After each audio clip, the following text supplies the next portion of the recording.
एक दिन जब मीना किसी खूबसूरत नदी के किनारे फोटोग्राफी कर रही थी, तभी उसके पास एक आदमी मुंह में रुमाल बांधे हुए आता है। ए, तुम लोग कौन हो? अरे जाने मन, हम लोग कौन है अभी तुझे बताते हैं। इसके बाद दीपक मीना को जोर से धक्का देता है और उसका कैमरा लेकर वहां से भागने लगता है। लेकिन मीना बड़ी चालाक थी, वो जल्दी से दोनों के सिर पर 2 पत्थर से वार करती है। आई! चुप बेवकूफ। वहीं मीना जल्दी से उनके पास आ जाती है और अपना कैमरा उठाती है। बड़ी चालाक बन रही है ना तू। रुक, तुझे अभी इसी नदी में फेंकता हूं। तब दीपक मीना से उसका कैमरा छीनता है और उसे नदी में फेंककर राजेश के साथ फरार हो जाता है। वहीं दूसरी ओर मीना चुड़ैल बन जाती है। एक तो तुम लोगों ने मेरा कैमरा चुराया और ऊपर से मुझे एक चुड़ैल बना दिया। अब मैं तुम लोगों से बदला लूंगी, बदला। वहीं दूसरी ओर मीना के माता पिता उसके लिए बहुत परेशान होते हैं और उसकी मिसिंग कंप्लेंट थाने में लिखवा देते हैं। खैर, चुड़ैल अब राकेश और दीपक के पास जाती है। मेरा कैमरा चुराएगा तू? रुक, अभी तेरी टांग तोड़ती हूँ और इसका सूप बनाकर पीती हूँ। तब चुड़ैल राकेश के सामने अचानक से प्रकट हो जाती है। चुड़ैल को वहां देखकर राकेश की सिट्टी पिट्टी गुम हो जाती है। क, क, क, कौन है तू? कहीं तू मेरी पुरानी प्रेमिका मंजूली तो नहीं है? अपनी शक्ल देखी आईने में? तेरी कोई पुरानी प्रेमिका भी थी? यकीन नहीं होता। अच्छा, तू मेरा ध्यान भटकाने की कोशिश मत कर, वरना। तुम कोई भी हो, मुझे माफ कर दो, मुझे जाने दो। वैसे मैं इतना बुरा भी नहीं दिखता। हाँ, तू बुरा नहीं दिखता, लेकिन जब तू मरेगा ना तो तू बहुत ही बुरा दिखेगा। मरेगा मतलब? हाँ, अगर तू मरेगा नहीं तो मैं तेरे हाथ और पैर का सूप बनाकर कैसे पीऊंगी रे? नहीं नहीं, ऐसा मत करना। एक तो मेरा कैमरा चुराता है और मुझे मारता भी है और ऊपर से बोलता है कि तुझे ना मारूं। अच्छा, तो तू कैमरा वाली चुड़ैल है? हाँ। तब इसके बाद चुड़ैल राजेश के हाथ पैर तोड़ देती है और उसे मार डालती है। उसे मारने के बाद चुड़ैल वो कैमरा अपने हाथ में लेती है। रुक, ऐसे ही रहना, अब तेरी एक फोटो खींचती हूँ। और चुड़ैल अपने कैमरे से राजेश की लाश की फोटो खींचती है और बहुत खुश होती है।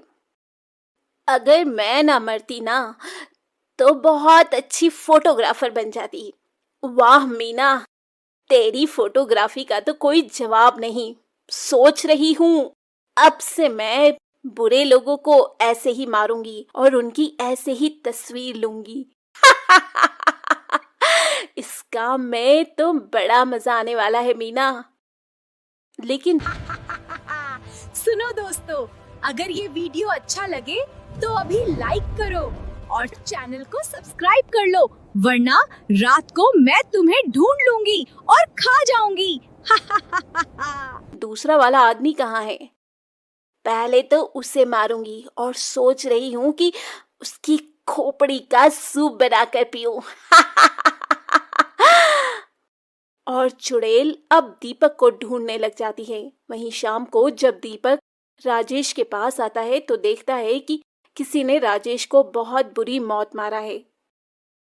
नहीं, कहीं ये काम उसी लड़की की आत्मा का तो नहीं है। मुझे भागना होगा यहाँ से।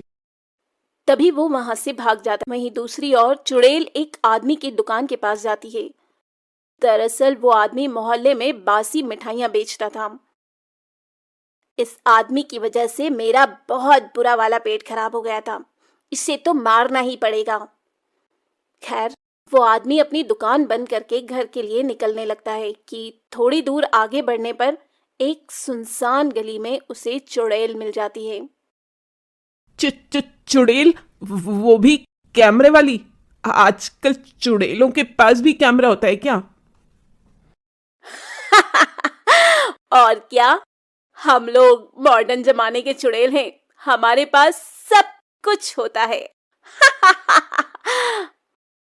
अच्छी बात है, अच्छी बात है, लेकिन तुम्हें मुझसे क्या काम है? सुना है तू बासी मिठाइयां बेचता है जिससे लोगों की तबीयत खराब हो जाती है। नहीं नहीं, ये किसने बोला? ये सब गलत है। मैं तो कॉलोनी में सबसे ताजी मिठाइयां बेचता हूँ।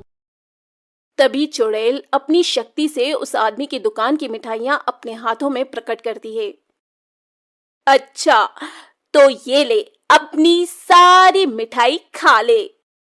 वो आज मेरा पेट खराब है। मुझे पता था कि तू यही बोलेगा, लेकिन मैं तो तुझे ये मिठाई खिलाऊंगी।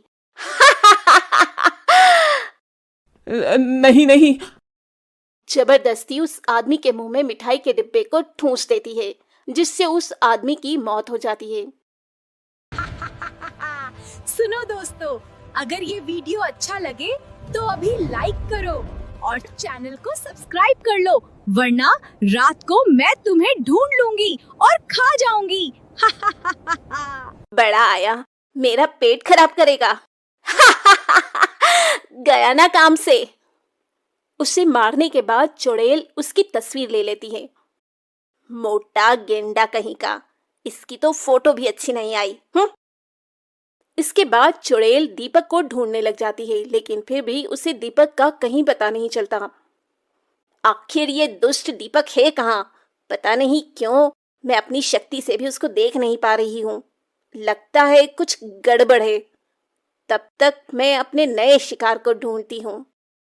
ये बोलते बोलते चुड़ैल रास्ते में जा रही थी कि तभी उसे एक आदमी मिल जाता है जो किसी औरत की चेन छीनकर भाग रहा था।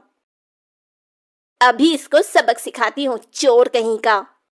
चुड़ैल उस चोर के सामने चली जाती है। चुड़ैल!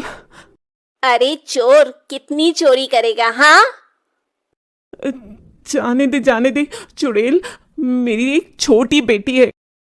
तो क्या उसे भी चोरी करना सिखाएगा? तुझे तो मरना पड़ेगा ही, नहीं तो तू अपनी बेटी से भी चोरी ही करवाएगा। इसके बाद चुड़ैल उसे मार देती है और उसे एक खंबे से लटकाकर उसकी फोटो खींचती है। ये फोटो तो बड़ी जबरदस्त आई है। खैर, कुछ दिन बीत जाते हैं और कॉलोनी में चुड़ैल के बारे में सबको पता चलने लगता है। तभी एक दिन कॉलोनी वाले पंडित को बुलाते हैं। उस घर की एक सदस्य है वो चुड़ैल। पंडित जी, ये तो मेरा घर है। हाँ, तुम्हारी बेटी मर चुकी है और वो चुड़ैल में बदल चुकी है। वही ये सब कर रही है। ये सुनकर मीना के माता पिता बहुत रोते हैं।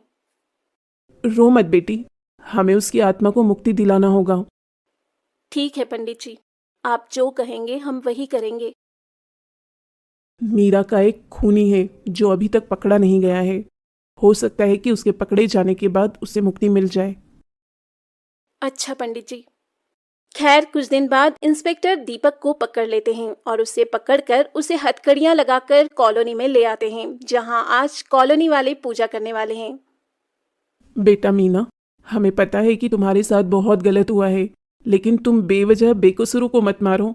और ये देखो, दीपक पकड़ा गया है, हमारे सामने आओ। तभी चुड़ैल वहां पर प्रकट हो जाती है। वो लोग बेकसूर नहीं थे।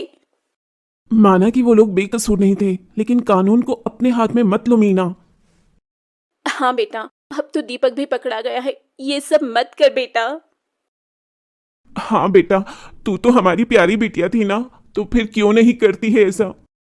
इस तरह सभी लोग उसे बहुत समझाते हैं। ठीक है माँ पापा, मैं अब से किसी को भी नहीं मारूंगी, लेकिन इस दीपक को भी नहीं छोड़ूंगी। अलविदा। इतना कहने के बाद चुड़ैल दीपक को अपने साथ हवा में उड़ाकर ले जाती है और जाते जाते ऊपर से कॉलोनी वालों की फोटो भी खींच लेती है। ये फोटो देखकर मैं आप सबको बहुत याद करूंगी। वहीं चुड़ैल दीपक को अपनी दुनिया में ले जाकर उसे क्षण भर में मार देती है और इस तरह चुड़ैल का बदला पूरा हो जाता है।